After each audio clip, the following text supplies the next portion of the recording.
यह कहानी एक छोटे से गांव की है जहां एक परिवार रहता था। उस परिवार में एक पति पत्नी और उनके बच्चे और एक बुआ और एक जेठानी भी थी। बुआ बहुत ही समझदार और मृदुभाषी थी, लेकिन उसकी जेठानी बहुत ही अत्याचारी थी। उसका नाम शारदा था और वह अपने ससुराल में सबसे अधिक तंग करने वाली महिला थी। शारदा की ज़्यादातर आदतें बहुत बुरी थीं। वह हमेशा घर के कामकाजी सदस्य, खासकर अपनी ननंद के साथ बुरा व्यवहार करती थी। वह कभी भी घर में शांति से नहीं रहने देती थी। जेठानी के इस व्यवहार से ननद यानी बुआ हमेशा परेशान रहती थी। शारदा को यह सब करना अच्छा लगता था, क्योंकि वह समझती थी कि वह घर की मालकिन है और उसे किसी से कोई सलाह नहीं चाहिए। एक दिन घर में कोई उत्सव था। सब लोग घर के काम में व्यस्त थे। शारदा, जो हमेशा किसी न किसी बात पर बुरा मान जाती थी, इस बार भी नाराज हो गई। उसका मन नहीं भर रहा था और वह सबको परेशान करने लगी।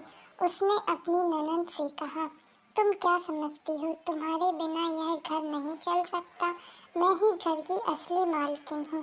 तुम बस चुप रहो और काम करो। यह सुनकर बुआ की आंखों में आंसू आ गए, लेकिन उसने कुछ नहीं कहा। वह सोचने लगी, क्या हमें सचमुच सब कुछ सहन करना पड़ेगा? क्या हमारी कोई इज्जत नहीं है? बुआ के मन में अब एक योजना चलने लगी।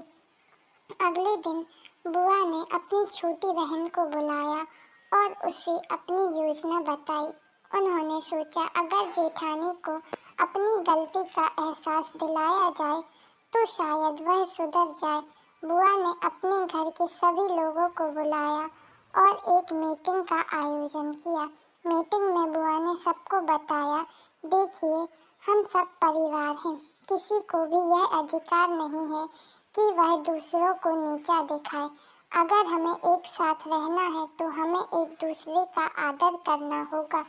बुआ की बात सुनकर सब चुप हो गए और सभी को अपनी गलतियों का एहसास हुआ।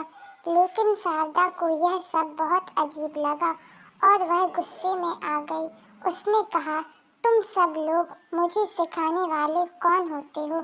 मैं तुम्हारी बहन हूँ, तुमसे बड़ी हूँ और यह सब मेरा हक है।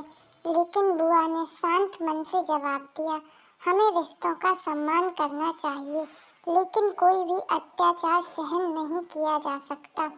यह घर हम सबका है और हमें इसे प्यार और समझदारी से चलाना चाहिए। इसके बाद शारदा को समझ में आया कि उसने कितना गलत किया। उसने बुआ से माफ़ी मांगी और सबके साथ अच्छे व्यवहार करने का वचन लिया।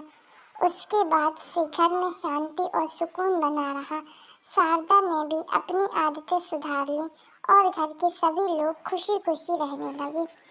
चैनल को सब्सक्राइब करना बिल्कुल ना भूलें।